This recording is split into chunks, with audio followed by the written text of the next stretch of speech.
At kabilang sa mga katanungang ito ay kung totoo nga ba na ang mga pagsubok ng Allah ay mayroong wisdom.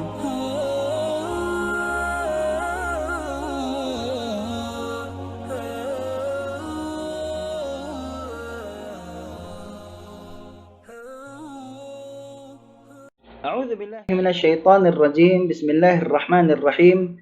Assalamualaikum warahmatullahi ta'ala wabarakatuh. Mga kapatid, sa pananampalatayang Islam, ngayon po ay nandito tayo upang magbigay ng paglilinaw sa mga katanungang gumugulo sa isipan ng nakararami. At kailangan natin bigyan ito ng paglilinaw dahil marami sa atin ang hindi nakakaunawa sa bagay na ito. At kabilang sa mga katanungang ito ay kung totoo nga ba na ang mga pagsubok ng Allah ay mayroong wisdom. So marami kasi sa atin na iniisip nila na ang pagsubok ng Allah ay isang uri ng pagpapahirap. Kaya naman, kailangan po natin bigyan ito ng paglilinaw para mas maunawaan natin kung ano ang pakahulugan ng Allah sa mga bagay na ito o sa mga pagsubok na ito. At para na rin hindi tayo magkaroon ng masamang pag-aakala sa Allah subhanahu wa ta'ala na isa sa ipinagbabawal sa atin bilang nilikha o nilalang ng Allah subhanahu wa ta'ala. At dito po ay bibigyan natin ng mga puntos. Meron po tayong inihandang mga puntos dito na iisa-isahin po natin ipaliwanag insyaAllah. Unang sa mga puntos na ito, kung bakit tayo ay may pagsubok, ay ang Allah subhanahu wa ta'ala dito niya pinapakita sa atin kung gaano tayo katotoo sa ating paniniwala sa Kanya o pagsamba sa Kanya. Marami sa atin, sa katotohanan po, na ang akala nila sa sarili nila, sila ay relihiyoso na. Sila ay makadiyos, sila ay totoong alipin ng Allah. Subalit, kapag dumating ang pagsubok, dito po nakikita yung katotohanan kung ano ang inabot ng kanilang paniniwala at pananalig sa Allah subhanahu wa ta'ala. Mayroon sa atin na ang kanyang pagsamba sa Allah ay walang kasiguraduhan. Kapag siya ay binibiyayaan, siya ay sumasamba sa Allah. Siya ay naniniwala sa Allah. Siya ay nagpapasalamat sa Allah subhanahu wa ta'ala. Ngunit kung siya ay bibigyan ng pagsubok, tinatalikuran niya ang Allah. Siya ay nagagalit sa Allah. Siya ay nag-iisip ng hindi maganda sa Allah subhanahu wa ta'ala na siyang sinabi ng Allah sa banal na Quran. Kanyang sinabi, وَمِنَ النَّاسِ مَنْ يَعْبُدُ اللَّهَ عَلَى حَرْفٍ. Mayroon sa mga tao, sabi ng Allah subhanahu wa ta'ala, na sinasamba nila ang Allah sa al-harf. Ibig sabihin ng al-harf, walang kasiguraduhan. Sala sa init, sala sa lamig. Kaya sinabi ng Allah subhanahu wa ta'ala sa pagpapatuloy ng aya, فَإِنْ أَصَابَهُ خَيْرٌ إِطْمَعَنَّ بِهِ. So kabilang dito sa pagpapaliwanag na sala sa init, sala sa lamig ang pagsamba ng tao sa Allah kapag siya ay binigyan ng biyaya o ng kabutihan, itma'anna bih, siya ay nalulugod dito. Wa in asabathu fitnatun inqalaba ala wajhihi. At kung siya ay bibigyan ng pagsubok ng Allah o ng fitna, siya ay bumabaligtad, no? Bumabaligtad siya. Khasirad dunya wal akhirah. At sa pamamagitan nito, siya ay nalugi sa mundo at sa kabilang buhay. Dhalika huwal khusranul mubin. At ito ang pinakamalaking pagkalugi.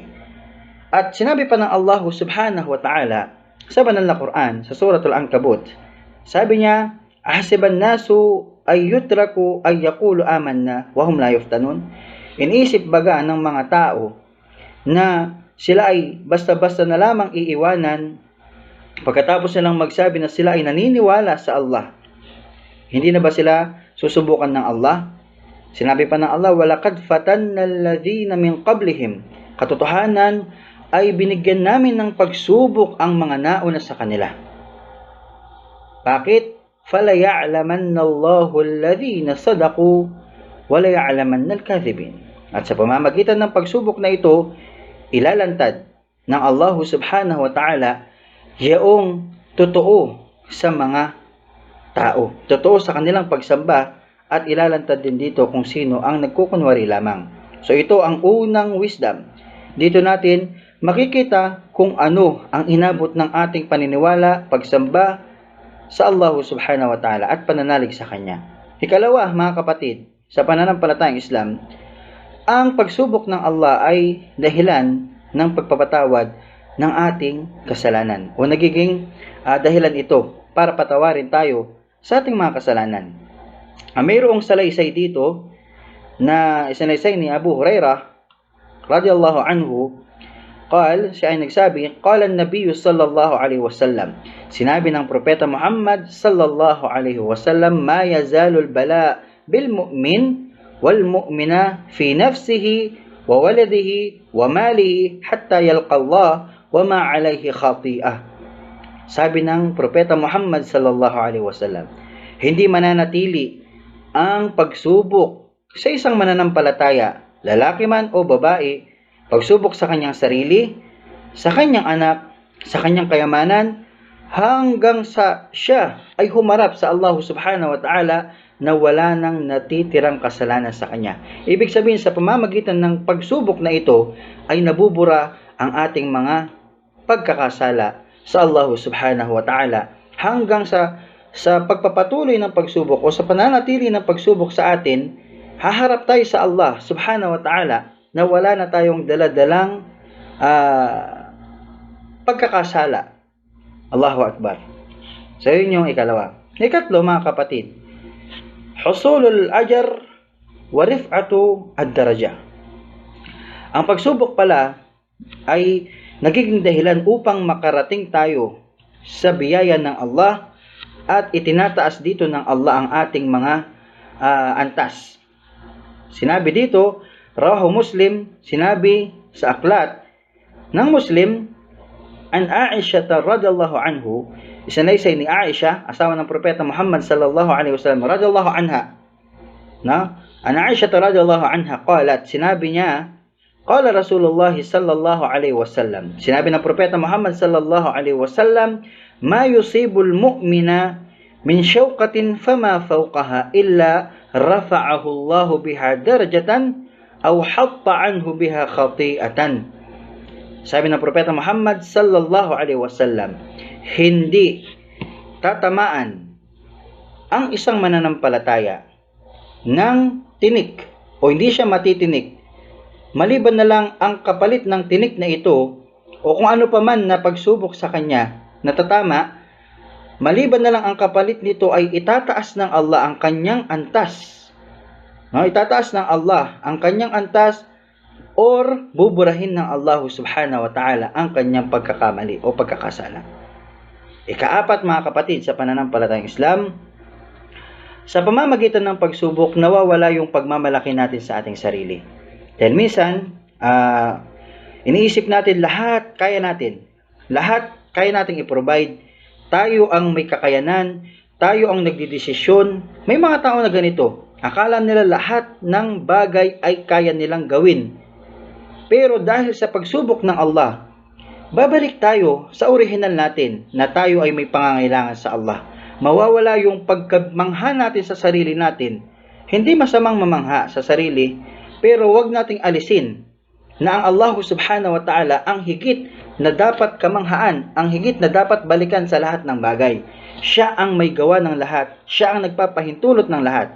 Sa pamamagitan ng pagsubok, bumabalik tayo sa normal. Bumabalik tayo sa pagpapakumbaba. At marami sa atin kasi na, tulad ng sinabi natin, naiisip nila na wala ng bagay na hindi nila kayang gawin. Pero dahil sa pagsubok, babalik sila sa pagpapakumbaba sa Allah subhanahu wa ta'ala. Ikalima, mga kapatid, sa pamamagitan ng pagsubok, dito tayo nakakapag-isip na ano ba yung nagawa nating kasalanan. At kapag naisip natin ito, parang magbabalik tanaw tayo sa ating sarili. Ano ba yung mga nagagawang kasalanan? At kapag nakatagpo tayo ng kasalanan, dahil sa pagsubok na yun yung naging daan para i-review natin muli ang ating mga sarili. At kapag natagpuan natin na tayo ay may kasalanan nga, mabilis tayong nagbabalik loob sa Allah subhanahu wa ta'ala. So, yun yung ikalimang dahilan o wisdom. At ang ika-anim, mga kapatid, at ito yung pinaka nakikita kong punto sa pagsubok, Although lahat tama naman. Lahat tama. Wala tayong mali na binanggit. Pero ito yung pinaka-best point ng ating sasabihin ngayon sa ating lecture. Ang ika-6, dahil sa pagsubok, nalalaman natin ang katotohanan ng mundong ito. Malalaman ng tao dahil sa pagsubok na ang mundong ito ay hindi karapat-dapat hangarin ng isang tao. Kung siya ay may tunay at malawak na pag-iisip, hindi niya dapat hangarin ang manatili siya sa mundong ito.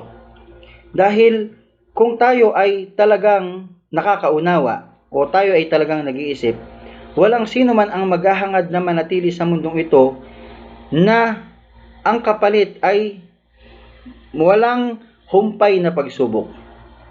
'Di ba? Hindi ito ang lugar para sa atin. Ito ay lugar lamang upang tayo ay magtanim at makuha natin ang lugod ng Allah subhanahu wa ta'ala. So sa pamamagitan ng pagsubok, lumilitaw ang katotohanan ng mundo.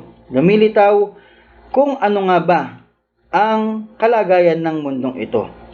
So, hindi ito wa inna ad-dar al-akhirah. Sabi nga ng Allah subhanahu wa ta'ala, wa inna ad-dar al-akhirah lahiya al-hayawanu law kanu ya'lamun. Ang pamumuhay sa kabilang buhay, yun yung totoong buhay. Kung tayo ay kung nababatid lamang natin ito.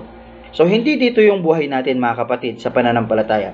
Hindi ito yung totoong buhay na dapat hangarin ng isang tao. Dahil sa pagsubok, maiisip natin to. Minsan dumarating tayo sa punto na parang ang saya-saya na natin sa mundo, no?